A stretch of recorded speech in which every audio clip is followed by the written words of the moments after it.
Buenos días a todos. Vamos a hablar un poquito de buenas prácticas orientadas a la supervivencia de nosotros como transportadores. En este caso no estoy parado aquí como un proveedor de telemática, estoy parado como transportador, tratando de compartir con ustedes un poquito de buenas prácticas de las que hemos aprendido de cuentas muy grandes desde el punto de vista global y regional. Ayer, en la reunión con el Ministerio, hablamos de varios problemas, entre ellos altos costos operativos, sobreoferta de camiones. Aunque el Estado tiene muy buenas intenciones, las soluciones brindadas, si somos completamente pragmáticos, no solucionan el problema. Y aparecen unos requerimientos ahora relacionados con los planes de seguridad vial que para muchos han sido un dolor de cabeza. Construir el plan de prevención vial y ejecutarlo. Vamos a hablar un poquito de la estadística de costos de un transportador promedio. Y hay dos puntos que quiero resaltar acá. Los impuestos valen el 0.3% de los costos operativos, pueden ser más o menos dependiendo del tipo de organización. Pero miren este punto. El costo de depreciación del vehículo es del 30.9%. Ese es el costo del vehículo, el costo de la operación. Y el otro punto clave es el 37.7% del combustible, promedio. Salario del operador, gastos de mantenimiento y esas otras cosas, pues digamos que también suman, pero los dos puntos más críticos son depreciación del vehículo, el costo del vehículo y el costo del combustible. Aquí viene un reto. ¿Qué va a pasar? Hay un número mágico que los va a asustar. Esa famosa reducción de vehículos que se tiene que presentar para que el mercado o el segmento de transporte sea sostenible, tiene un número y es 69.000 camiones. Para que en Colombia transportar sea un negocio medianamente aceptable, tienen que salir 69.000 camiones. ¿Por qué ese número? Porque una flota es medianamente rentable si está operando el 65% del tiempo. Ojo con este punto. Entonces, el mercado y el gremio está condenado a sacar 69.000 camiones en los próximos 5 años. Y por lo que estamos viendo por el lado del Estado en las regulaciones, eso no va a pasar. Por regulaciones, por chatarrización, no hay cómo hacerlo. ¿Sí? Las políticas no dan para alcanzar ese número. Entonces, ¿qué es lo que va a terminar sucediendo? Nosotros, pequeños y medianos transportadores, somos los que vamos a entrar en ese número si no tomamos decisiones con respecto a cómo manejar la persona. El primer reto es manejar los costos. Y hay costos que son controlables y otros que no son controlables. Un primer punto aquí es, ¿qué pasa cuando ustedes en el balance del mes por vehículo tienen una utilidad menor a 6.5 millones de pesos? Cuando ustedes en el balance por vehículo tienen una utilidad operativa de menos de 6.5 millones, lo que está realmente sucediendo es que el patrimonio de ustedes lo están entregando al mercado. ¿Sí? Porque 6.5 millones de pesos mensuales es lo que se debe aprovisionar para reemplazar la unidad en 6 o 8 años. Si mínimamente su negocio no les da eso, su patrimonio le están dejando en la operación. Ese es el primer punto clave. Segundo, ¿cómo llego a que eso suceda? Obviamente tengo que vender mi disponibilidad. Ese es el negocio. Pero hay unas condiciones que son controlables y otras que no son controlables. El costo del vehículo no es controlable, es fijo, pero el combustible sí es controlable. Los consumibles de la operación son controlables. ¿Cómo se controla el combustible? Hábitos de conducción, ojo a eso, tecnología del motor. Hablábamos de chatarrización, ¿sí?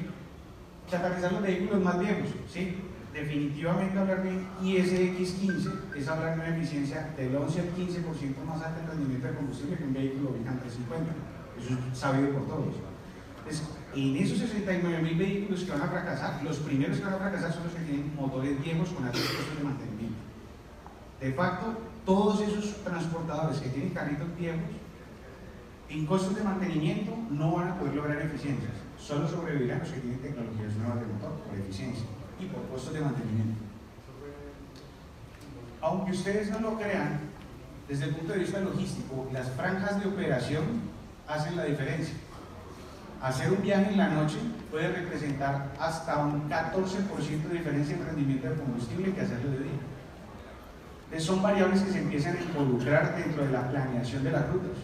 Si yo salgo a las 6 de la noche y mi velocidad promedio sube a 50 km por hora porque no tengo que frenar, es muy diferente a salir a las 6 de la mañana y tener que aguantarme todos los trancones, todas las frenadas y todos los cruceros por todo lado.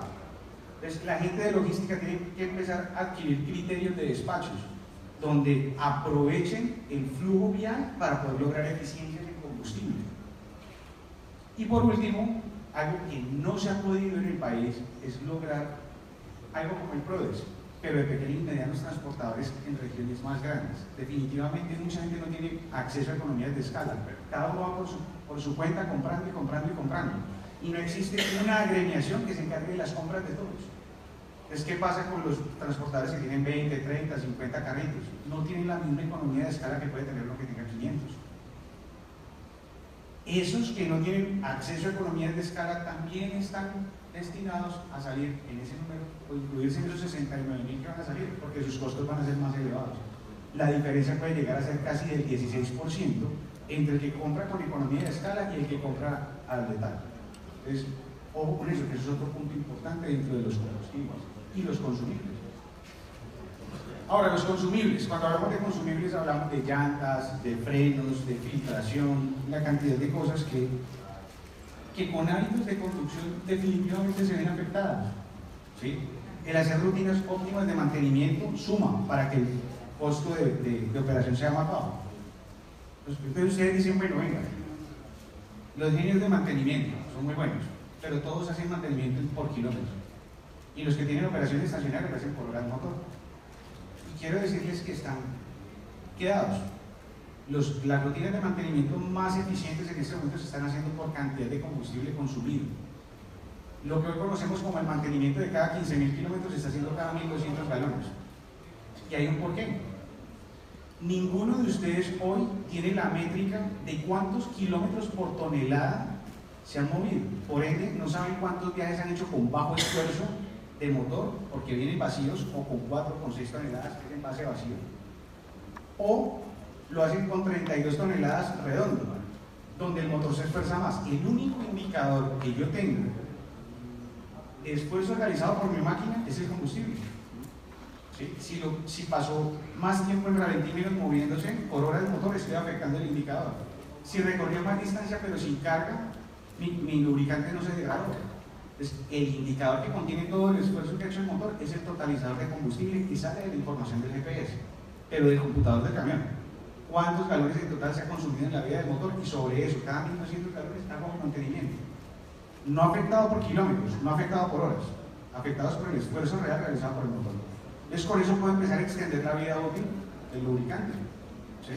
Ahí hay un punto clave. Ahora, a los que tienen la fortuna de tener viajes redondos, muy seguramente no van a cambiar a 15.000, van a cambiar a 12.000, a 11.000.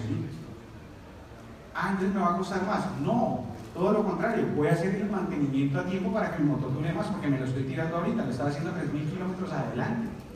Entonces no es un sobrecosto, es el mejor indicador, el totalizador de combustible.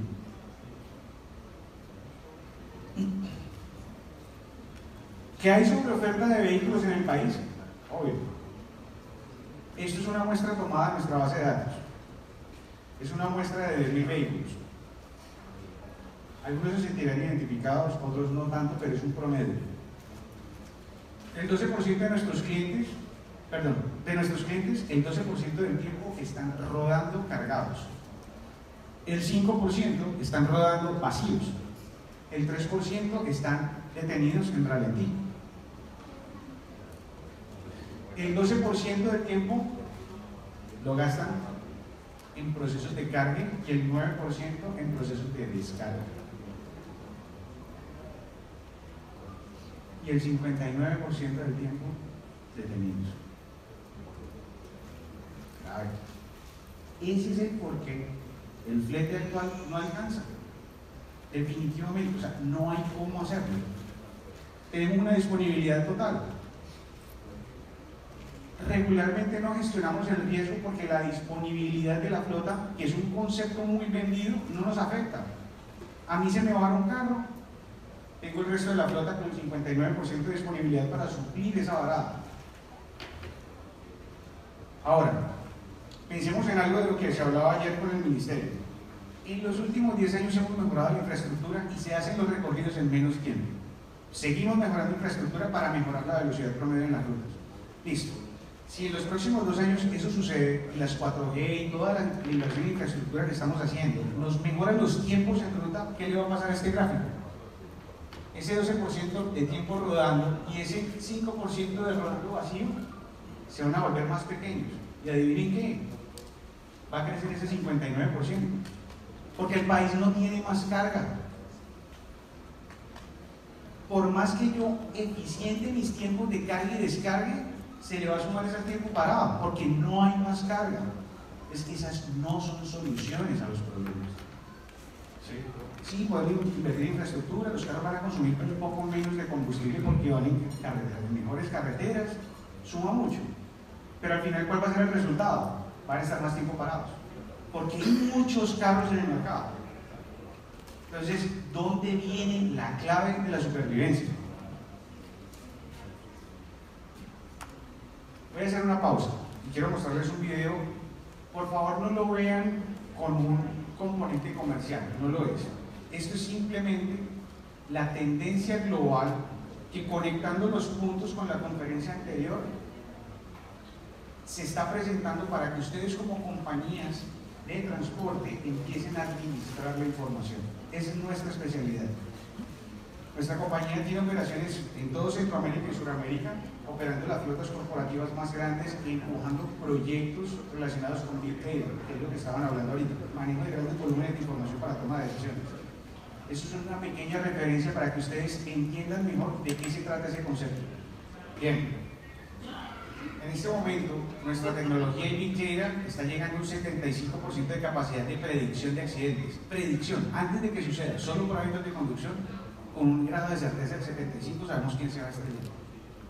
Asimismo, empiezan una cantidad de oportunidades en las que el problema no está en ganar más disponibilidad, el problema está en reducción de costos. Y eso solo se logra invirtiendo en tecnología, pero no solo en GPS. O sea, nosotros somos un insumo más como proveedores de GPS. Ustedes tienen a sus proveedores de servicio, de mantenimiento, el GPS, los hábitos de conducción, los proveedores de combustible, y todos deben estar concentrados en un software propietario. Los activos de ustedes por camión, ustedes tienen activos de 450 millones por vehículo, y algunos tendrán 100, 200, 300 camiones, y no, de alguna manera existe un paradigma alrededor de la inversión que debe hacerse en tecnología para poder administrar y eficientar procesos. Y ahí es donde está el reto. Solo los que vuelvan automáticos los procesos de información y reestructuren sus compañías para lograr predicción, para lograr control y automatización de procesos son los que van a sobrevivir y van a estar fuera de los 69.000 vehículos que van a desaparecer. Ese es el reto y es nuestra recomendación como Navisaf. Muchas gracias, señores.